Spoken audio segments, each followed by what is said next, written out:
Cover starting with you, ये लड़का तो पकड़ा गया, उसके ऊपर इंटीरियर मिनिस्टर ने ट्वीट भी कर दिया। ये बताइएगा कि मामला हुआ क्या, कुछ तफसीलात हैं, इनका कोई लेन देन का मामला था, पहले दोस्ती थी, लड़का दोस्ती करना चाहता था, क्या हुआ? Go ahead.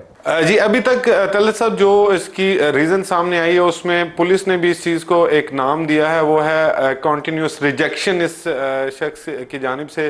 जो एक खातून थी, ये बार बार इसको दोस्ती से मना करती रही कि वो इसे दोस्ती नहीं करना चाहती, लेकिन इससे कबल 29 तारीख को उसकी सालगिरह थी इस खातून की। तो अब इसने अपना जो सना यूसुफ है, अपना एड्रेस जो है घर का, वो एक इनविटेशन के तौर पर अपने टिकटॉक अकाउंट पर डाला। वहां से इस लड़के ने उस घर की लोकेशन ली और उसके बाद वो यहाँ पर पहुंच गया और 6 घंटे घर के बाहर इंतजार किया। ताहम इस सना यूसुफ जो है, इसने उसको जो घर के अंदर होने वाली पार्टी थी उसमें इन्वाइट नहीं किया। उसके बाद ये लड़का जो है वो वापस चला गया और इस चीज़ का रंज लेकर वापस गया कि वो बहुत दूर से इसको मिलने के लिए आया था और उससे सना यूसुफ ने उसको घर के अंदर नहीं बुलाया।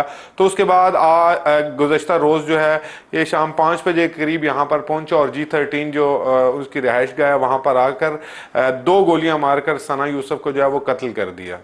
इस लड़के कोई पुराना क्रिमिनल रिकॉर्ड है, पुलिस का रिकॉर्ड है या ये आम शहरी है था? अब तो खैर वो कत्ल के इल्ज़ाम में धरा गया है, इसका रिकॉर्ड क्या है?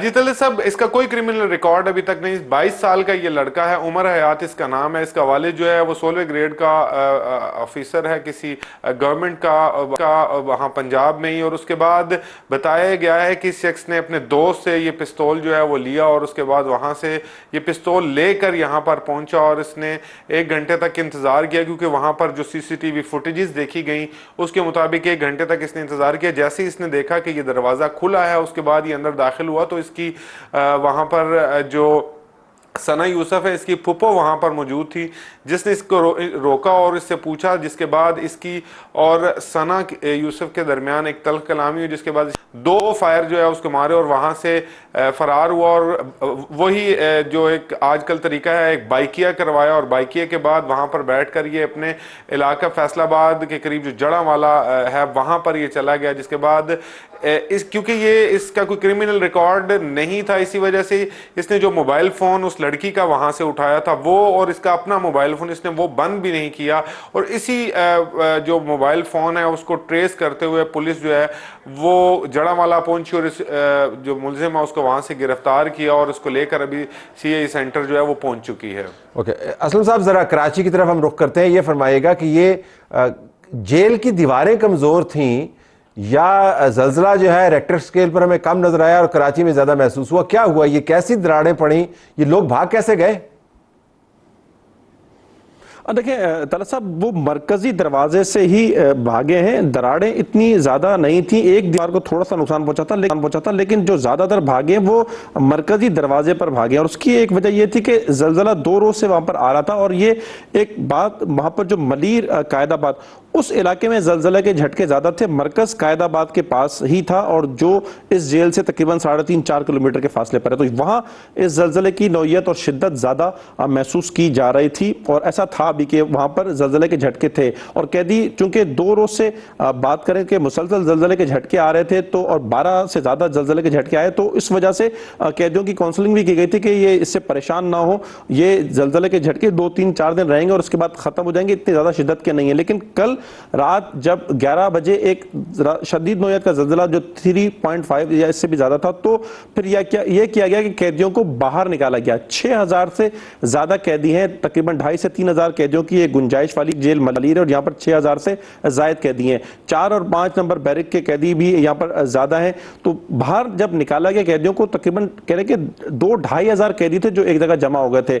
नफरी पे जो एहलकार तैनात थे वो 200 से ज्यादा मजबूरी नफरी है जो पूरे 3 शिफ्टों में काम करती है और उस वक्त जो तादाद आ रही है वो 18-28 के करीब जो नफरी थी। और दूसरी तरफ अगर 2000 से ज्यादा 2500 कैदी हो, जिस तरह सुपरिटेंडेंट जेल मलीर जैसे वो ये बता रहे हैं कि तकरीबन 2500 कैदियों ने जब ये देखा कि कैदियों की तादाद बहुत ज्यादा बढ़ गई है और जो सिक्योरिटी पर मामूर एहलकार है वो बहुत कम है, तो वो एक रेले की सूरत में, वो एक हुजूम की सूरत में मरकजी दरवाजे की तरफ उन्होंने जोर लगाया और जिसके बाद ये हुआ कि वो जो कैदी थे वो रोक नहीं सके। FC जो कराची सेंट्रल जेल में और डिस्ट्रिक्ट जेल मलीर में उन्होंने फायरिंग की, जिसकी वजह से कैदी की हलाकत भी हुई, 3-4 कैदी जख्मी हुए और कुछ कैदी रुके, लेकिन 216 कैदी फरार होने में कामयाब हुए, जिसमें से 89 कैदियों को अब तक पकड़ा जा चुका है, 127 कैदी अभी भी मफरूर हैं। कैटेगराइजेशन की गई है कि कितने खतरनाक हैं और कितने खतरनाक नहीं हैं आम जराइम में जो मुलव्वस थे जिनको यहाँ पर रखा गया?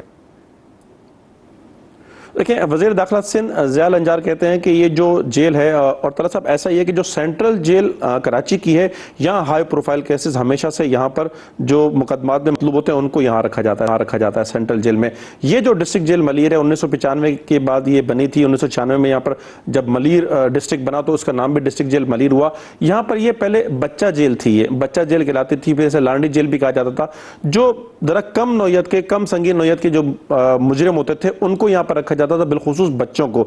लेकिन बाद में जैसे जैसे ये शहर फैलता गया, जाहिर है कि सेंट्रल जेल में तकरीबन 3000 की गुंजाइश है, तो 7000 कैदी वहां पर है, तो यहाँ पर भी 6000 कैदियों को रखा गया है। और यहाँ पर कत्ल के कैदी भी यकीनी तौर पर होंगे, इक़दाम कत्ल के भी होंगे।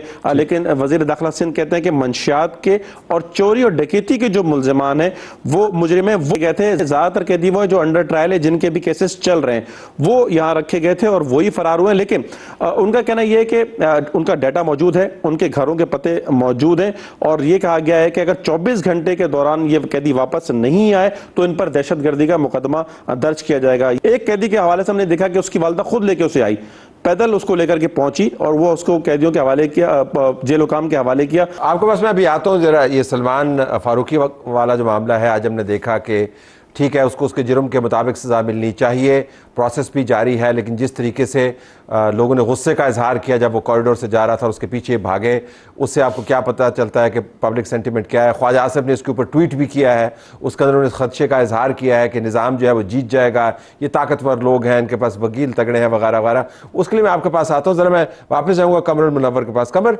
ये जिस लड़के का आपने जिक्र किया, क्या ये इसकी तालीम के बारे में हमें पता है, ये इसकी फॉर्मल एजुकेशन थी, इसके पास नौकरी थी या नहीं थी, या सारा दिन बैठ के जो अमूमी आजकल तरीक़ाकार है बस मोबाइल के ऊपर टिकटॉक देखना और उसके बाद एक इमेज बना लेना?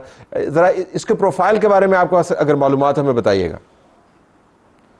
जी बिल्कुल ठीक तले साहब, आपने फरमाया कि ये जो मामला है इसमें ये मैट्रिक फेल है लड़का, और इस लड़के ने ना सिर्फ ये सिर्फ अपने अकाउंट से बहुत सारी लड़कियों को ये मैसेजेस किया करता था, कोई काम नहीं करता था, बस घर में इसके वालिद जो हैं उनकी जानिब से भी आईजी इस्लामाबाद ने ये बताया कि वो 16वें ग्रेड के ऑफिसर हैं, लेकिन वो ही इसकी कफालत वगैरह करते थे, ये खुद कोई काम नहीं करता था। और मैट्रिक में ये जब फेल हुआ उसके बाद इसने अपनी तालीम जो है वो जारी नहीं रखी। आईजी इस्लामाबाद ने इस बात की तस्दीक की है, ना सिर्फ कुछ खवातीन को ये हरासा करता रहा है जिसका रिकॉर्ड इसके अपने मोबाइल से मिला है, बल्कि ये बहुत सारे लोगों के दरमियान राब्ते करवाने का काम भी करता था, और इसी वजह से अपने आप को मीडिया का इन्फ्लुएंसर कहता था। Okay, I have to leave it. आपका बहुत शुक्रिया।